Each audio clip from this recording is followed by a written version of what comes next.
পড়ছে, চোখ দিয়ে জল পড়ছে, খাবারটা খুব তাড়াতাড়ি হজম হয়ে যাবে, বাচ্চার খিদেটাও বাড়বে, তার সাথে কিন্তু কনস্টিপেশনের সমস্যাটা কাঠপিঁপড়ে কামড়ায় কি পরিস্থিতি হয় আমরা বড়রাও জানি। র্যাশ উঠে যাওয়ার সম্ভাবনা কিন্তু থাকে, বিশেষ করে মেয়েদের। তাহলে সবাইকে তিথিস ওয়ার্ল্ডে তোমাদের সবাইকে স্বাগত। আজকে কোনো ব্লগ নিয়ে আসিনি, আজকে একটু অন্যরকম একটা ভিডিও তোমাদের সাথে শেয়ার করতে চাইবো। বেশ কিছুদিন ধরে ইচ্ছা ছিল এই ভিডিওটা শেয়ার করার, ফাইনালি আজকে ভাবলাম তোমাদের সাথে শেয়ার করে দিই। যারা কম বেশি আমার ভিডিও দেখো তারা তো জানো যে আমার ঘরে একটা ছোট্ট 1.5 বছরের বাচ্চা আছে। তো সেই ক্ষেত্রে বেশ কিছু মেডিসিন আমাদের ঘরে সবসময় রাখতে হয়। এছাড়া তো 1 বছর পর্যন্ত বাচ্চাদের বিভিন্ন ভিটামিন ওষুধ চলতে থাকে, আর 1 বছর পর থেকে মোটামুটি বাধা ধরা সেরকম ভাবে কোনো ওষুধ চলে না। যেসব বাচ্চাদের খুব বেশি সমস্যা আছে তাদের কিছু ওষুধ চলতে পারে। এছাড়া সাধারণ যে সমস্যাগুলো, মানে আমাদের যেগুলো সিজনাল জ্বর সর্দি কাশি লেগেই থাকে, বাচ্চাদেরও সেটাই থাকে। তাই বেসিক কিছু মেডিসিনও আমাদের ঘরে সবসময় রাখা ভীষণই জরুরি। এবং কোথাও গেলে পরে সেটা একবেলার জন্য হোক বা 2-3 দিনের জন্যই হোক না কেন, এই মেডিসিনগুলো ক্যারি করা কিন্তু ভীষণই জরুরি। তো ভাবলাম তোমাদের সাথে আজকে শেয়ার করি 1 বছর পর থেকে কি কি বেসিক মেডিসিন তোমরা ঘরে সবসময় বাচ্চাদের জন্য রাখবে। আমি মাম্মার জন্য যেই ওষুধগুলো রাখি সেগুলোই তোমাদের সাথে আজকে শেয়ার করব। আশা করছি একটু হলেও তোমাদের ভালো লাগবে। তাহলে চলো ভিডিওটা শুরু করি। আর আমি এই ভিডিওটা যেহেতু সেলফি ক্যামেরায় শুট করছি, তোমরা সমস্ত লেখাগুলোই হয়তো উল্টো দেখতে পারবে, সেই জন্য পাশের স্ক্রিনে আমি ভালো করে মেডিসিনের পিকচারগুলো তোমাদের দিয়ে দেবো। প্রথমেই যেটা দেখাবো খুবই সাধারণ একটা ওষুধ, এই যে প্যারাসিটামল। সব বাচ্চাদের মায়েদের কাছে আমার মনে হয় এই ওষুধটা থাকে, এটা সম্পর্কে তো আলাদা করে কিছু বলার নেই। আর কিছু হোক আর না হোক, একটু সিজন চেঞ্জ হলে পরে বা একটু ওয়েদারটা চেঞ্জ হলেই কিন্তু বাচ্চাদের এই জ্বর হতেই পারে। সেই ক্ষেত্রে তো সবসময় প্যারাসিটামলটা তোমরা রাখবেই, এবং এটার সাথে অবশ্যই থার্মোমিটারটাও তোমরা রাখবে। যদি বাচ্চার জ্বর 100 হয় তবেই তোমরা প্যারাসিটামলটা দেবে, এবং যদি 100-র উপরে জ্বর নাও থাকে, অনেক সময় গা হাত পা ব্যথা বা কানে ব্যথা গলা ব্যথাও হতে পারে জ্বরের মধ্যে, বা দেখা যাচ্ছে 97-98 টেম্পারেচার, সেক্ষেত্রেও তোমরা ডোজটা একটু কম করে কিন্তু প্যারাসিটামল দিতে পারো। তাহলে যে ব্যথাটা হয় শরীরে সেটা কিন্তু বাচ্চার কমে যায়। 1 বছর আগে পর্যন্ত কিন্তু সম্পূর্ণ আলাদা একটা ডোজের প্যারাসিটামল দেওয়া হয় বাচ্চাকে, 1 বছর পর থেকে আবার এই 250 পাওয়ারেরটা দেওয়া হয়। তো এই ওষুধটাও তোমরা সবসময়, মানে প্যারাসিটামলটা অবশ্যই তোমরা সঙ্গে সবসময় ক্যারি করো। নেক্সট হচ্ছে এই যে র্যান্টাক। র্যান্টাক তো তোমরা জানোই, আমরাও খেয়ে থাকি র্যান্টাক, প্যান্ডি বা অ্যাসিলক। এগুলো আমরা সাধারণত খাই গ্যাসের জন্য। এটাও হচ্ছে বাচ্চাদের গ্যাসের জন্য একটা লিকুইড সিরাপ র্যান্টাক। এটা ওই গ্যাসের জন্য, বা যে সমস্ত বাচ্চাদের খাওয়ার হজম হতে চায় না, বা বাইরে হয়তো কোথাও ঘুরতে গেছো, 1 বছর পরে তো বাচ্চারা মোটামুটি সবকিছুই খেতে শিখে যায়, তো টুকটাক এটা ওটা খাওয়ার হয়তো অনিয়ম হতে পারে, সেক্ষেত্রে গ্যাসও হতে পারে। এই ওষুধগুলো কতটা ডোজ দেবে, কখন কখন দেবে, সেটা কিন্তু তোমাদের যে ডাক্তার তাদের সাথে আলোচনা করেই নিও, তারা তোমাদের বলে দিতে পারবে যে কতটা ডোজ দিতে হবে। নেক্সট যে ওষুধটার কথা বলবো সেটা হচ্ছে এই যে, এটার নাম হচ্ছে সেটজাইন সিরাপ। এই ওষুধটা হলো সর্দির জন্য। নাক দিয়ে জল পড়ছে, চোখ দিয়ে জল পড়ছে, তার সাথে অনবরত হাঁচি হয়ে যাওয়া, মানে সবসময় হাঁচি হচ্ছে আর নাক দিয়ে জল পড়ছে, সেটাকে আমরা কিন্তু কাঁচা সর্দি বলি। তো সিজন চেঞ্জ হলে বা একটু ঘন ঘন যদি বৃষ্টি হয় বা ওয়েদারটা চেঞ্জ হতে থাকে, সেই সময় দেখবে কাঁচা সর্দি লাগার একটা সম্ভাবনা থাকে। মানে নাক দিয়ে হয়তো জল পড়ছে, বা খুব বেশি সর্দি লাগছে না, কাশছে না, কিন্তু নাক দিয়ে জল পড়ছে, চোখ দিয়ে জল পড়ছে, আর অনবরত শুধু হাঁচি হয়ে যাচ্ছে।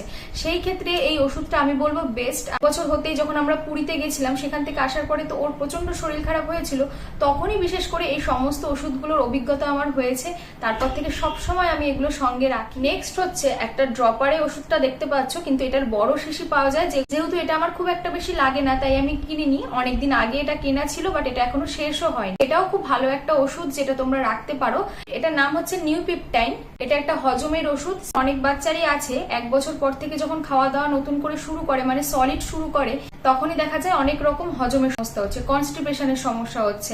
সেই সমস্ত বাচ্চার ক্ষেত্রে তোমরা এই ওষুধটা দিতে পারো, তাহলে খাবারটা খুব তাড়াতাড়ি হজম হয়ে যাবে, বাচ্চার খিদেটাও বাড়বে, তার সাথে কিন্তু কনস্টিপেশনের সমস্যাটাও আর হবে না। এই ওষুধটা শুধু ছোট বলে না, অনেক বড়রাও এই ওষুধটা কিন্তু খায়, সেক্ষেত্রে এর ডোজ বা পাওয়ারটা হয়তো একটু বেশি হয়। এরপরে যে ওষুধটার কথা বলবো তার নাম হচ্ছে ব্রোজেটের। দেখো আমার কাছে দুটো রয়েছে, একটা ড্রপারে রয়েছে আর একটা রয়েছে এরকম সিরাপ। তো এটা কিন্তু মামার 1 বছর আগে থেকেই চালু হয়ে গেছে, এবং ভীষণই ভালো একটা ওষুধ।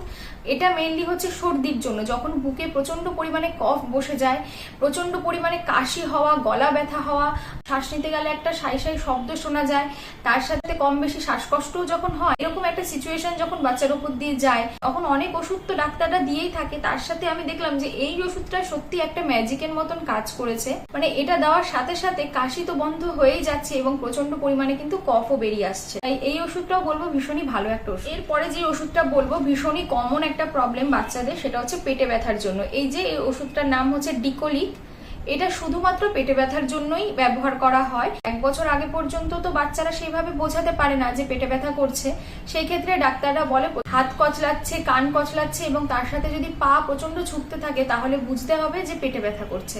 তো তখন আমাদের সেইভাবে বুঝে ওষুধ দিতে হয়। কিন্তু 1 বছর পর থেকে না বোঝাতে পারলেও, মোটামুটি মাম্মার এখন 1.5 বছর হয়ে গেছে, যদি পেটে ব্যথা হয়ও মোটামুটি ও একটু হলেও বোঝাতে পারে যে ওর পেটে ব্যথা হচ্ছে। কিন্তু ঠাকুরের আশীর্বাদে সেরকম ভাবে আমাদের কোনো রকম ওর এই ধরনের প্রবলেম হয় না কখনো। কিন্তু ওষুধ তো সবসময় ঘরে রাখতেই হয়, কারণ রাস্তাঘাটে মাঝরাতে যখন তখনই কিন্তু এই ধরনের প্রবলেম হতেই পারে। কারণ এই বয়সটাতে ওরা সমস্ত জিনিস মুখে দিচ্ছে এবং তার সাথে আমরা যেগুলো খাচ্ছি সেগুলো একটু একটু করে ওকে আমরা দিই। তো এই সময়টা পেটে ব্যথা একটা খুব কমন জিনিস। সেই জন্য পেটে ব্যথার ওষুধ সব সময় তোমরা সঙ্গে ক্যারি করবে। এই ওষুধটা পার্টিকুলার ভীষণই ভালো, ডিকোলিক। এটা পেটে ব্যথার জন্যই শুধুমাত্র, এবং পেটে ব্যথার সাথে সাথে যদি পেটের কোনো প্রবলেম থাকে সেটাও কিন্তু ক্লিয়ার হয়ে যায়। তো ভীষণই ভালো এই ওষুধটা, তো এটাও আমি সবসময় কিন্তু ক্যারি করি। এরপরে যে ওষুধটার কথা বলবো সেটা হচ্ছে ওনডেম। ওনডেম হচ্ছে একটা বমির ওষুধ। যদি প্রচন্ড পরিমাণে বাচ্চার বমি হয়, 1 বার 2 বার না, যদি সারাদিন অনেকবার করে বমি হয়, তবেই তোমরা এই ওষুধটা বাচ্চাকে দিতে পারো। সাধারণ সময় তো বাচ্চাদের এরকম বমি হয় না, কোনো প্রবলেম হলে তবেই তার বমি হতে পারে। যেরকম ধরো পেটের কোনো সমস্যা হলো, এক্ষেত্রে বমি, লুজ মোশন একসাথে হতে থাকে, তখন দিতে পারো। মাম্মার জন্য আমরা এই কারণেই এটা এনেছিলাম। সেই যখন অসুস্থ হলো পুরী থেকে আসার পরে, তখনও একেবারেই কোনো ওষুধ খেতে পাচ্ছিল না। খাওয়া তো দূরের কথা, খাওয়াটা তবুও কোনো রকম হয়তো গলা দিয়ে নামছিল, ওষুধটা কিছুতেই ও খেতে চাইছিল না। এবার ওষুধ না খেলে ওকে সুস্থ করবো কি করে? সেই ওষুধটা খাওয়ানোর জন্য ডাক্তার আমাদেরকে এই বমির ওষুধটা দিয়েছিল। আগে বমির ওষুধটা খাইয়ে তার 15 মিনিট পর থেকে একটা একটা করে ওষুধ ওকে আমরা দিতাম। সেই পারপাসেই বমির ওষুধটা আমাদের আনা। তবে বমির ওষুধটাও তোমরা ঘরে রাখতে পারো। মোটামুটি সিরাপ যা যা ছিল সেগুলো তোমাদের দেখিয়ে দিয়েছি। যা যা দেখালাম সবই মোটামুটি খুবই কমন প্রবলেমের জন্য। এবার যে কথাটা বলবো, আমি তো ওষুধগুলো তোমাদের দেখালাম, এই ওষুধগুলো সবই কিন্তু আমি যে ডাক্তারকে দেখিয়েছি সেই ডাক্তারের কনসাল্টেই কিন্তু আমরা এই ওষুধগুলো এনেছি। তোমরা যে ডাক্তারকে দেখিয়ে থাকো তাদের সাথে অবশ্যই তোমরা কিন্তু আলোচনা করে তারপরে এই ধরনের কোনো ওষুধ খাওয়াবে বাচ্চাকে, কারণ সে তোমার বাচ্চার কন্ডিশনটা কি সেটা ভালো বুঝবে। তাই তারা যদি তোমাদেরকে প্রেসক্রাইব করে ওষুধগুলো, তবেই কিন্তু তোমরা খাওয়াবে। আমার কথা মতন কিন্তু দেখে তোমরা ওষুধ কখনোই বাড়িতে বাচ্চাকে খাওয়াবে না।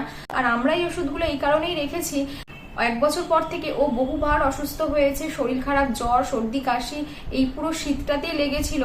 এই পুরো জার্নিটায় আমাদের যে অভিজ্ঞতা হয়েছে সেখান থেকেই আমরা এই ওষুধগুলোকে আর কি বেছে নিয়েছি। ডাক্তারের কাছে আলোচনা করেই নিয়েছি এবং ওনার পারমিশনেই আমরা এই ওষুধগুলো ওকে কিন্তু খাওয়াই। কারণ ছোট ছোট এরকম জ্বর, সর্দি, কাশি, পেটে ব্যথা এগুলোর জন্য তো আর ডাক্তারের কাছে যাওয়া যায় না। সেই ক্ষেত্রে এই ধরনের ওষুধগুলো ডাক্তারই বলেছিল যে ঘরে রেখে দিতে সবসময়, কোনো অসুবিধা নেই। এগুলো খুব কমন ওষুধ এবং এমন কোনো সাইড এফেক্টেরও ব্যাপার নেই। সেই জন্যই আমরা এগুলো রেখেছি। এগুলো তো তোমাদের সিরাপের কথা বললাম। এবার যেটা দেখাবো হচ্ছে একটা ড্রপার। এটা তো সবাই মোটামুটি চেনে। যেদিন থেকে বাচ্চা একদম জন্মায় সেদিন থেকেই কিন্তু নার্সিংহোম থেকে এই ড্রপারটা দিয়েই দিয়েছিল। কারণ প্রথম থেকে এখন অবধি এবং আগামী 3-4 বছর অবধি এই ড্রপারটা কিন্তু কাজে লাগবে। এটা একটা নোজাল ড্রপ। যখন বাচ্চাদের নাক বন্ধ হয়ে যায় বা প্রচন্ড ঠান্ডা লেগে যায়, প্রতি 2 ঘন্টা অন্তর অন্তর তোমরা এই ড্রপটা দিতে পারো। এর কোনো রকম কোনো সাইড এফেক্ট নেই এবং এটা শুধুমাত্র নুন আর জল দিয়েই তৈরি হয়। ভীষণই ভালো। দেওয়ার সঙ্গে সঙ্গেই নাক ছেড়ে যায়, কোনো রকম ঝাঁঝালো ব্যাপার নেই বা নাক গলা জ্বালা করারও কিন্তু কোনো ব্যাপার নেই। তাই এইটা সবসময় তোমরা ক্যারি করবে। এটা নতুন করে কিছু বলার নেই, প্রত্যেক বাচ্চার মার কাছে মোটামুটি এটা একদমই থাকে। এটা খুব কমন ব্যাপার, তবুও তোমাদেরকে দেখালাম। পরে যেটা তোমাদের দেখাবো সেটা হচ্ছে এই হিমালয়ার ডাইপার র্যাশ ক্রিম।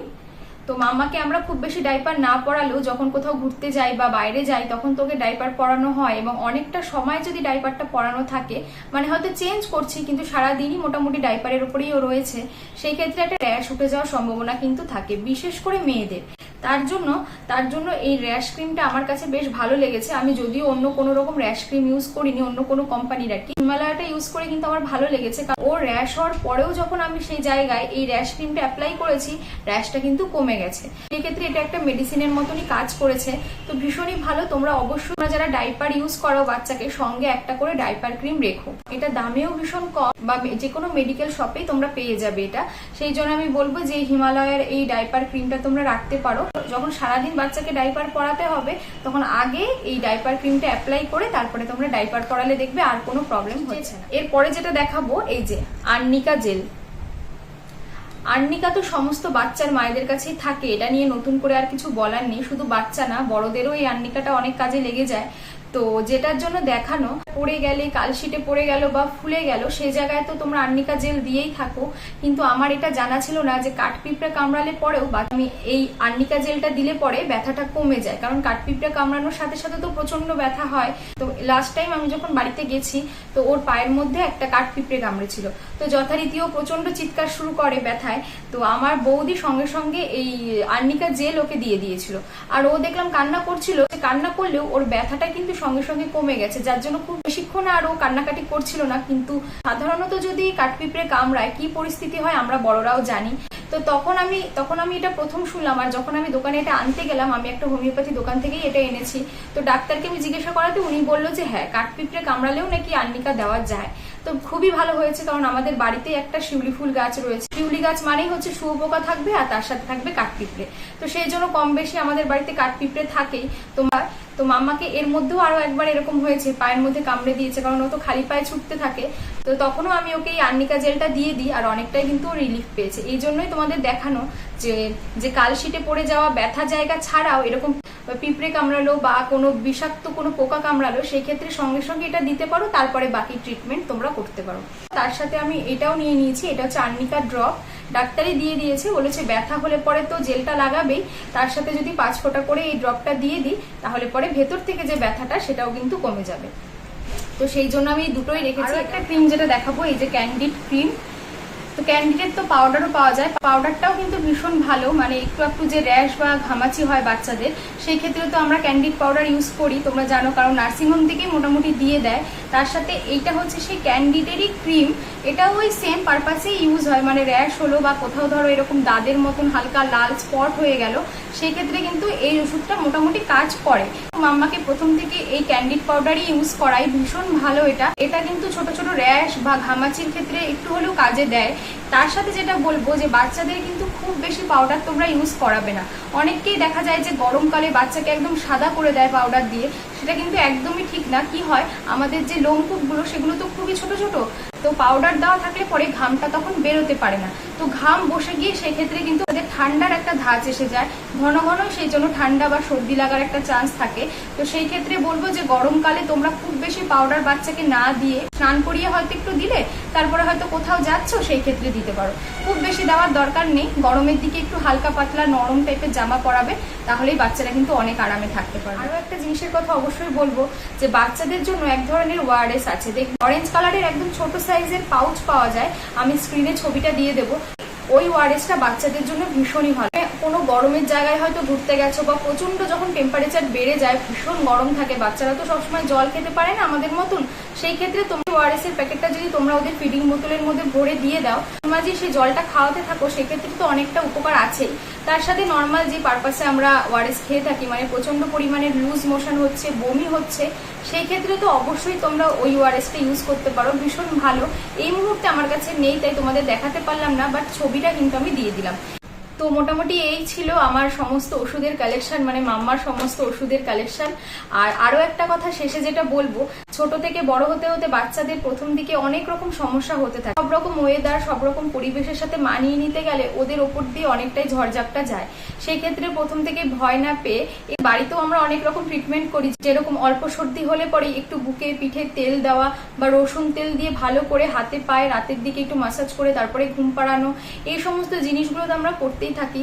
আর একটু শরীর খারাপ হলো বা জ্বর হলো, সর্দি হলো, কাশি হলো, সেই ক্ষেত্রে কিন্তু তোমরা সঙ্গে সঙ্গে ওষুধটা বাচ্চাকে দেবে না, একটু অপেক্ষা করবে, একটা দিন দেখবে, যদি দেখো যে না কমছে তখন গিয়ে তোমরা ঘরে যে ওষুধগুলো রাখো সেগুলো দিতে পারো। পরে যদি পরিস্থিতি আরো খারাপের দিকে যায় তখন তো ডাক্তারের কাছে যেতেই হয়। কিন্তু আমি 1 বছর পরের বাচ্চাদের কথাই বলছি যে ছোট ছোট সমস্যা হলে পরে সঙ্গে সঙ্গে কিন্তু বাচ্চাকে তোমরা ওষুধ খাইও না, তাহলে না ওদের একটা হ্যাবিট হয়ে যাবে, ওরা নিজেদের শরীরের সাথে লড়াই করতেই শিখবে না। একটু সহ্য করতে দেবে, যদি দেখো যে না এই সময়টা ওদের কষ্ট হচ্ছে বা ওরা পারছে না সহ্য করতে, সেক্ষেত্রে অবশ্যই তোমরা ডাক্তারের কাছে যাবে। আর আমি যেগুলো দেখালাম আরো একবার বলছি, তোমরা নিজে থেকে কিন্তু এই ওষুধগুলো কখনোই খাওয়াবে না। যদি মনে হয় যে এগুলো ভালো হতে পারে, তার আগে একবার কিন্তু ডাক্তারের সাথে তোমরা কথা বলে নিও। আশা করছি একটু হলেও তোমাদের হেল্প হয়েছে। মোটামুটি 1 বছর পর থেকে যাদের বাচ্চা রয়েছে বাড়িতে, তারা তারা একরকম মুখস্থ করে ফেলে যে কি কি ওষুধ কোন কোন সময় দিতে হবে। তবুও তোমাদের দেখালাম যে আমি আমার অভিজ্ঞতা থেকে কি কি ওষুধ সবসময় ঘরে রাখি মাম্মার জন্য, এবং আমি যদি কিছু মিস করে যাই বলবো, তোমরা অবশ্যই আমাকে কিন্তু সেটা কমেন্ট করে জানিও যে আমি কি মিস করে গেলাম বা আর কি কি আমার রাখতে হবে। আর ভিডিওটা বড় করবো না, এখানেই শেষ করছি।